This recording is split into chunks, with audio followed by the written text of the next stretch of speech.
Hey, welcome back to MyATMM.com, cost basis tracking built for option sellers. Go ahead and review the disclaimer on screen, and let's get right to it. Okay, welcome back, everybody. Today we are going to be covering the next in our AI series for importing transactions. Today is going to be about the Schwab CSV transaction import. And Yeah, so we're logged into the web application, myatmm.com. I have a new portfolio called Schwab CSV Transactions. It's a blank slate, nothing is in here.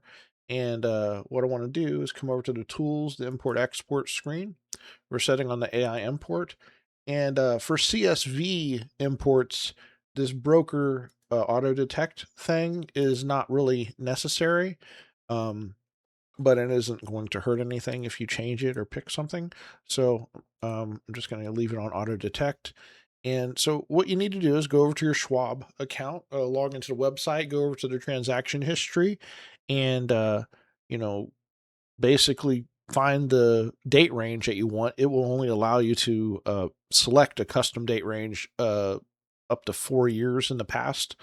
Um, and you can select the format. You would select CSV format and you would download that into a CSV file. And then you would literally just take it from wherever it is on disk and drag and drop it onto this. So that's what I'm going to do right now.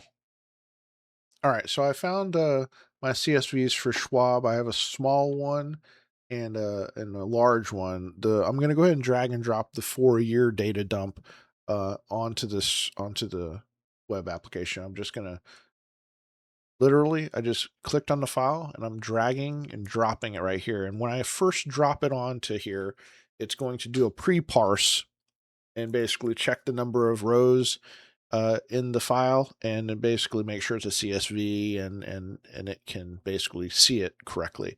So as you can see, it is showing 4,900 rows are in this CSV file. And then so the next thing you want to do is just click Parse CSV, and this should happen pretty quickly. It will parse out all of the transactions and import them into the system. And now it's back. There was no pause in the video or anything. It really is that quick. Um, and then it gives you a summary of everything it imported. It tells you it's the Schwab CSV, tells you how many options it imported, the stocks, dividends, the ledger entry, which is just the deposits and withdrawals that it entered, and then the total count of all the transactions. And it gives you the dollar amounts of the aggregates and how many new symbols it created out of there. And yeah, the total rows parsed, if you remember, is 4,907 or about there. Um, and it does skip some things. So seeing there's zero amount records that were skipped, so it skipped those. And also there was just like a warning of a row that it couldn't figure out, so it skipped it probably because there was no amount, but it had some confliction there. But in any case, after it's done importing, you can click on View Import Details and look at the details of that import, and it'll show you up here some header information, and there is one item for review. Um, so right here, it'll group the tickers, and you can see there's 4,043 of them in here. And it's grouping right here because if you expand that, then it's showing 10 transactions per page. See 10 and you can increase that if you want to, and you can go through each of these to look at the various tickers and the transactions that it imported for each one.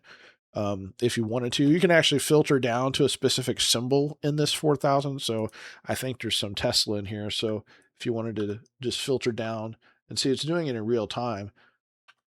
So see, there's only 419 in here for that. So that's another thing you can do in here to filter those down. But what the most important thing right here is, if they import it in, it's usually just fine. Unless if there's like some dupes or if there's some for review. Review is when it couldn't figure out what to do with that transaction. So it marked it as a review. So you as the user could come in here and try and figure it out. And an easy way to see that is you can just click this toggle and it'll filter down this grid to show just that one review column or sorry, review transaction.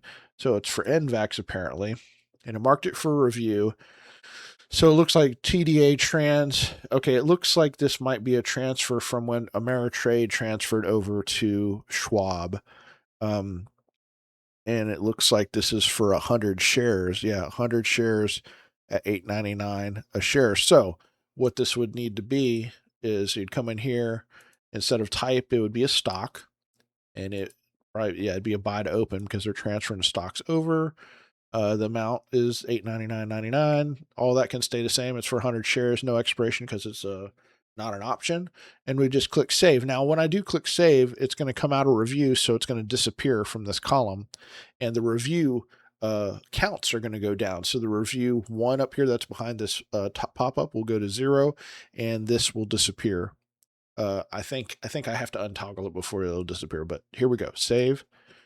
Transaction disappeared just like I thought, and the review goes down to 0. And this is still shown because the review toggle filter is still on. So if we untoggle it, take the toggle filter off, this will disappear because it'll see that there's no more left to review. And there you go. So now it's back to the total transactions. And the funny thing about it is if you wanted to find that one again, it's still in this pool.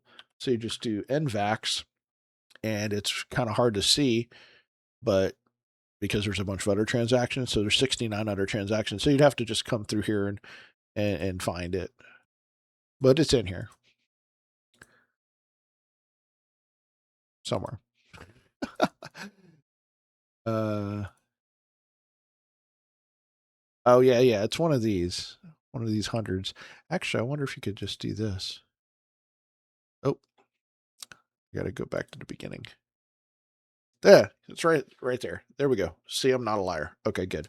I feel better about that now. Okay. But there's the transaction. So you can see that's the cleaned up review one. And so, yeah, that's the import history. So you can check those out. Let me come back over to AI import real quick. I did want to go ahead and import that smaller one that I did because I want to show you the duplicates. So if you drag and drop the other one, see this one only has 7 rows, but I purposely made sure there's 7 rows of the bigger import. And again, you just click Parse CSV. It would do it really quickly, and it shows you what it imports right here. It gives you a little summary, and look, it's already making a note: 7 probable duplicates imported. So you'd want to come over to View Import Details. 7 dupes.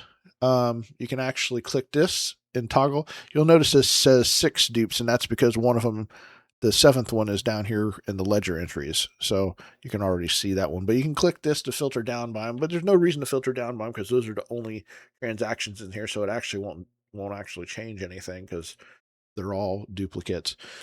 But in any case, you could easily just do bulk delete import, or sorry, bulk delete the 7 dupes right here to clean out those dupes.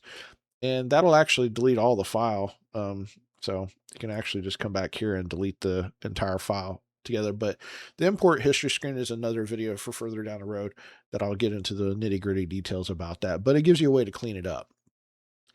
And oh, yeah, so after you got everything imported from the file, actually, I do want to go ahead and clean this up. So let me just do this real quick. All right, so now we just have the original import in here. And if you come back over to the dashboard, you're going to see all that data in the transactions. And you also might see that there might be some issues with the data because since you can only go for Schwab, you can only go back 4 years. So there could be, missing transaction information from before that 4-year period. If you've been trading with them for like 5, 10, a long time, you could have like missing buy to open transactions for your sell to close transactions. So they don't have matching transactions. So anyway, if that is the case, there will be like warning messages up here when you come back to the dashboard telling you, hey, you need to go, visit the reconciliation page because it'll walk you through how to correct that stuff in the system. And so there's no transaction errors, but there are stock position issues. So what this is saying is we have positions in play of 2 shares. We have one of these, and it's confusing because it needs these to match. And also something else that I'd probably want to do before I come in here and fix these is I'd probably want to verify all my positions in the system too. Because right now I just did a bulk import on all the transactions, but I have not updated this system with my up-to-date positions too. But if you wanted to, you could just click fix all and it'd get rid of these messages for you. Um, The bulk import is really just a matter of seeding the bulk of your data in here. Unless if you have 100% of your transactions, which from Schwab is impossible to get a hold of if you've been trading for longer than 4 years. It might be the same story with other brokers, but if you don't have 100% of all of your transactions, there's no way to 100% get this accurate because you're missing information. So with that in mind, the reconciliation is just a matter of cleaning up what transactions you could give or you could provide to the system and just basically getting a reset to zero from that point in time. So you still have the majority of everything, and it's accurate, but some of the missing pieces, like the missing sides to transactions, that's what the reconciliation is for, to clean that stuff up, to get it all on the same page in the system. And then if there are any like adjustments, like say the account is off by a certain dollar amount after you're done doing that, that's when you can come into the deposits and withdrawals and you basically just add an adjustment transaction. Literally, you just come in here and say adjustment and say it was off by $125.67.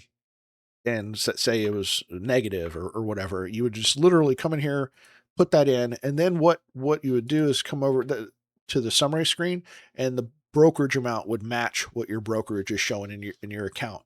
And then once you got those two numbers matching, then from then on, you're going to be incrementally adding and removing transactions and positions, and it should stay in sync from that point on. The CSV import for 4 years of data is just a matter of getting the bulk of your information in here to get it up to a really good point, because it's like, so it's mostly accurate. Without 100% of all the transactions you've ever done, it's impossible to get it accurate. um, but like I said, this is setting up a reset at that point in time, and you still have the bulk of your information from the past, so it is close to accurate, as close as it can get with missing transaction detail. But anyway, yeah, so that was the Schwab CSV import for transactions. Again, if you run into any issues, just email us and let us know, and we will try and take care of it. See you in the next one. That's going to wrap it up for this one. If you got something out of it, hit that like and subscribe button so you don't miss what's coming next. And if you haven't already, head over to MyATMM.com and create your free account. 3 tickers free forever. No credit card required. Thanks for watching, and I'll see you in the next one.